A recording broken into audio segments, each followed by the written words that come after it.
bit southeast of Florida, sprawl the low-lying islands of the Bahamas, one of Great Britain's self-governing colonies. Its capital city, Nassau, is situated on the island of New Providence, about the size of Staten Island in New York Harbor. And to the harbor of Nassau, as calm as a pond, come great ocean liners loaded with passengers headed for this haunt of happiness and carry of summer sport.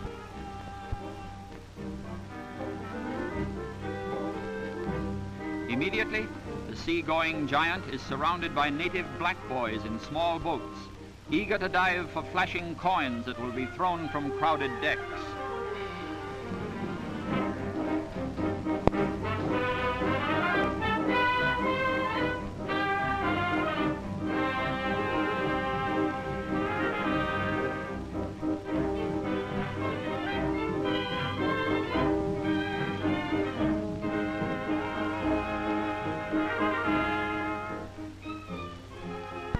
Because of shallow shoals, a tender is drawn up to take off passengers who literally step across a threshold of romance.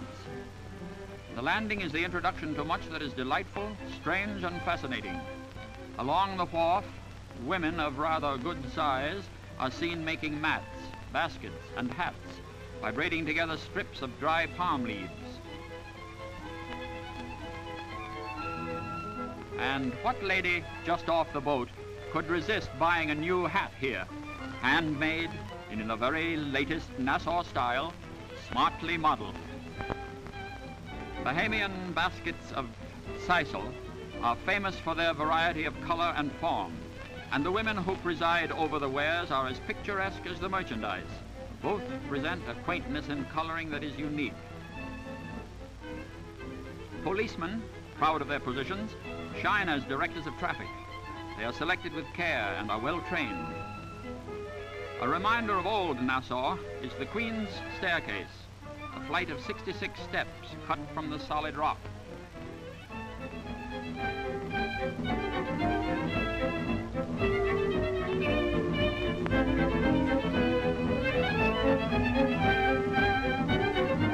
Quaint indeed is the old city, with its two-wheeled carts while the driver walks alongside, pink walls and gardens of hibiscus. In striking contrast are the wide streets and magnificent hotels of modern Nassau, but they too are surrounded by the luxurious foliage of the tropics. Convenient and delightful are the outdoor swimming pools, for it's always June in the Bahamas.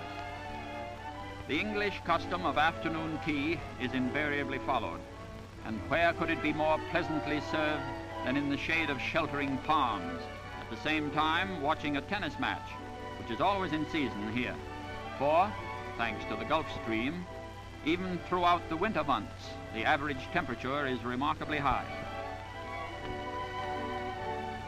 And golf, too, in unsurpassed settings.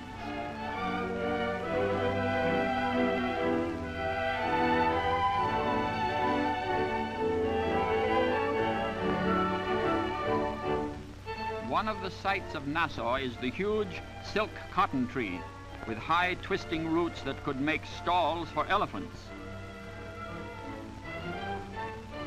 Young Queen Victoria reigned when British shipping developed the Bahamas. A sightseeing excursion that visitors to Nassau seldom fail to take is a trip on a glass-bottom boat, for the waters about the islands are not only beautiful of color, but also clear beyond comparison. It is possible to see small objects on the bottom at a depth of more than 50 feet. A host of marine plants and animals flash by: anemones, sea fans, coral, mollusks, and shellfish.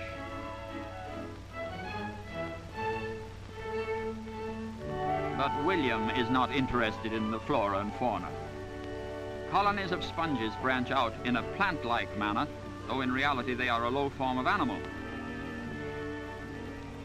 The sponge divers' fleet of schooners, clustered along the wharf, constitutes one of the highlights of Nassau, for the gathering of sponges is the most important industry on the islands.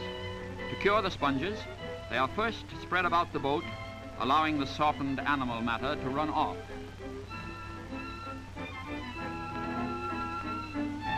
Then the sponges are taken to the packing yards in the familiar two-wheeled cart.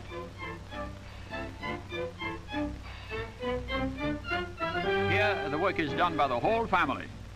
The baskets are unloaded, and the sponges are spread out in the sun to be dried and bleached. Now, in the women's division, they are sorted for size and cleaned of sand and shell. While over in the men's department, the sponges are trimmed with long, sharp knives that could do a lot of damage in case of trouble. Finally, pressed into bales of about 100 pounds each, the sponges are sent out to the markets of the world.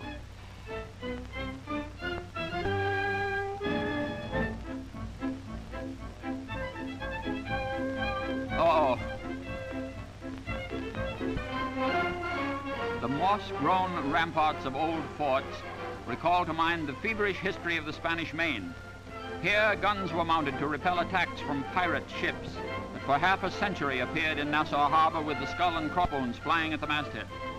And later, during the war between the states, blockade runners unloaded cotton and stealthily took on contraband. But today, there's little to worry the zouave sentry standing guard. For now, his interest has changed from the bloody battles of buccaneers to a game of English football, played in the spirit of clean sport, good fun, and fellowship.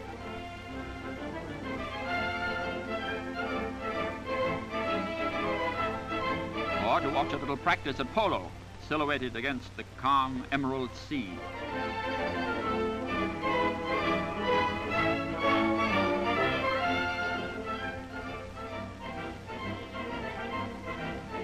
The beauty of the surrounding water is attractive to sailboats, as well as magnificent private yachts, off which fishing is a favorite sport. For in the waters near Nassau are found the big fish that sportsmen dream about. The fish, running alone or in schools, are of many varieties, and record catches are making these waters an angler's paradise. It looks like this fellow has caught himself a sailfish.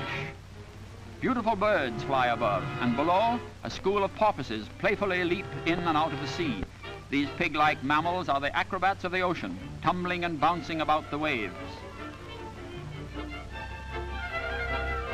Flash of a spike in the water, a terrific tug on the line, and off in the distance, a giant blue marlin jumps and turns and twists.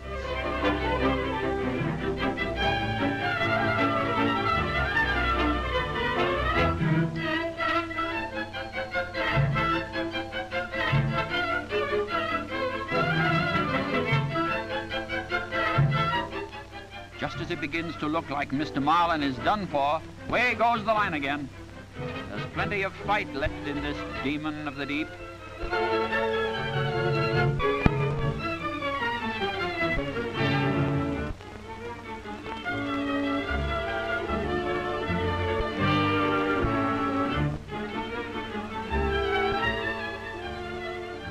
At last he's in. And now back to Nassau with its color ending the old new. Paradise Beach is famous the world over, for here is bathing at its best. From southern skies, the bright sun shines down on fine white sand, so alluring for long siestas between dips in the bracing surf. The haunting beauty that captivated ancient mariners lingers on.